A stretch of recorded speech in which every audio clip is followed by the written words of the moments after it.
Olá, eu sou o Dr. Guaranha, cardiologista, responsável pelo setor de cardiologia do Hospital Divina. Dentro do setembro da cardiologia, nós vamos conversar com o Dr. Renato Calil, cirurgião cardíaco, sobre as doenças das válvulas. Vou começar perguntando para o Dr. Calil o que são as válvulas. Ok, bom dia, Dr. Guaranha. As válvulas cardíacas são estruturas do coração que permitem passar o sangue em um só sentido. E com isso, o coração bombeando sangue, o fluxo de sangue segue um circuito que ele vai apenas no sentido.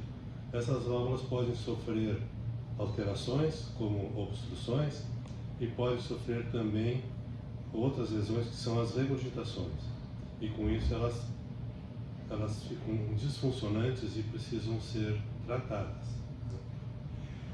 Bom, como a gente pode diagnosticar uma valvulopatia, né? É a pergunta.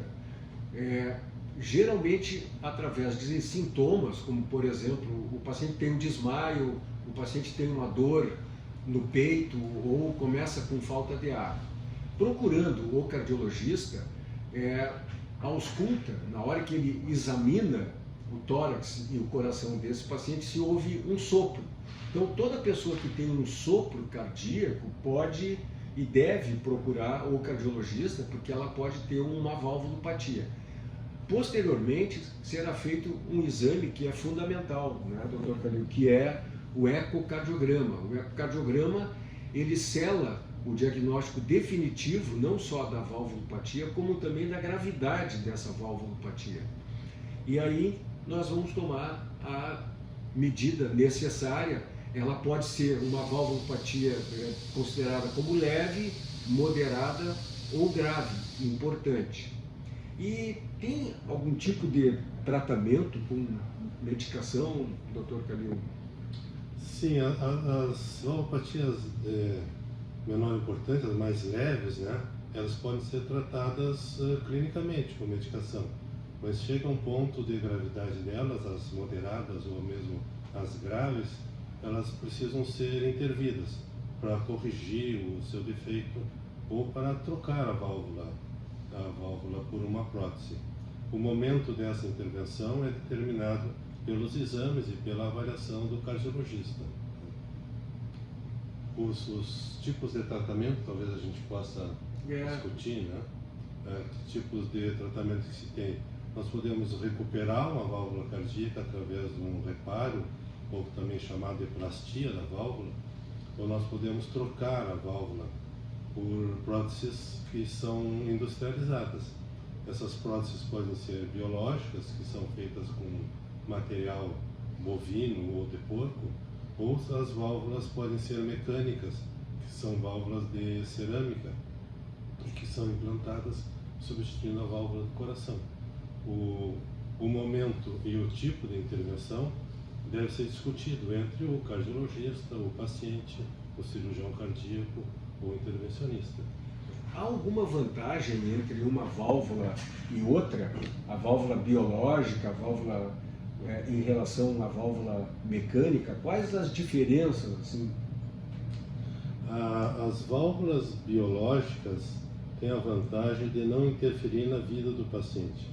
Elas se incorporam bem ao tecido cardíaco e funcionam como uma válvula normal. A desvantagem delas é que elas têm um tempo de duração, elas podem degenerar com o passar do tempo. E elas não podem ser implantadas em pacientes com menos de 50 anos, porque elas degeneram com mais rapidez nos pacientes mais jovens. Então elas são preferidas em pacientes que têm mais idade. E as válvulas mecânicas são preferidas em pacientes mais jovens. A desvantagem das mecânicas é que interfere na vida do paciente. Ela tanto pode fazer um barulho, que é um clique, que é percebido pelo paciente, como ela necessita que o paciente tome anticoagulantes, para que não se formem coágulos nas válvulas, elas não venham a entupir e têm que ser reintervidas, né? Acho que basicamente é isso. Basicamente é isso. Qual é a valvulopatia mais frequente, assim, que na população, né? Eu acho que seria a estenose aórtica, né? A estenose aórtica hoje, com o aumento da longevidade, com o aumento da idade da população, a estenose aórtica se tornou a valvopatia mais frequente, sem dúvida.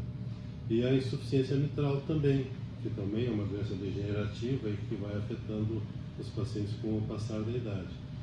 Antigamente, quando nós tínhamos a doença reumática, aqui mais frequente, nós tínhamos as doenças da válvula mitral e menos da válvula aórtica, em consequência da doença reumática. Mas isso hoje, no Rio Grande do Sul pelo menos, se tornou mais infrequente do que as válvulas por doença degenerativa.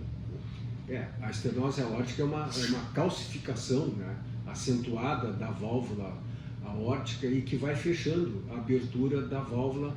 Na hora que o coração bombeia o sangue para o corpo, ela pode não dar um vazamento, digamos assim, adequado, né, e um volume de sangue adequado para o paciente e pode começar a apresentar sintomas. É uma das causas de morte súbita, inclusive, né, doutor? E um detalhe que eu acho que merece ser chamado a atenção: quando a estenose aórtica é importante, o paciente pode ainda não ter sintomas. E aí o cardiologista, por meio de exames e de sinais, pode identificar esse momento para que se intervenha antes de que o paciente tenha sintomas e deixe se decorrer do risco. Exatamente. Aí, nesse momento, o exame físico, que é a característica do sopro que o médico, o cardiologista ausculta, e o ecocardiograma são fundamentais para o diagnóstico da gravidade e a tomada de conduta a posterior. Mas o tratamento da estenose aórtica é sempre cirúrgico ou nós temos uma outra alternativa também? O tratamento padrão ouro da estenose aórtica é cirúrgico, é a retirada da válvula aórtica e a substituição por uma prótese.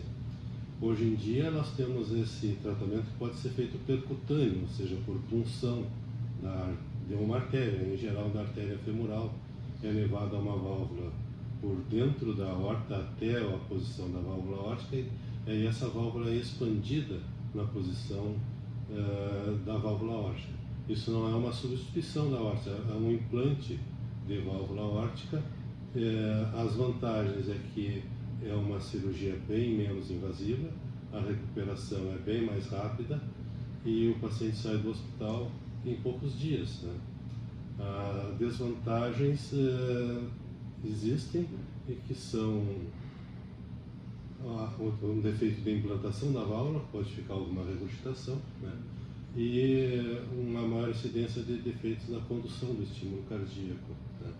Então esses implantes percutâneos são reservados para uma população específica a ser escolhida em comum acordo entre o cardiologista, o paciente e o cirurgião. Então eu acho que o que fica assim, né, de importante é que primeiro tem que fazer um diagnóstico correto, né, da valvulopatia, e isso é feito pelo exame físico, né, do paciente com a ecografia. Aí se vê que gravidade que esse paciente tem, e mesmo que seja de uma gravidade leve, potencialmente esse paciente vai desenvolver uma valvulopatia grave. Ou seja, ele tem que ficar ligado ao médico, ele tem que fazer consultas periódicas determinadas pelo médico para o acompanhamento dele ao longo de vários anos. Muitas vezes demora muitos anos para que o paciente seja indicado a troca ou a intervenção na válvula, mas em princípio todo paciente com valvulopatia em algum momento ele pode sim se transformar num paciente de cirurgia ou até de uma intervenção não cirúrgica para o tratamento definitivo dessa valvulopatia.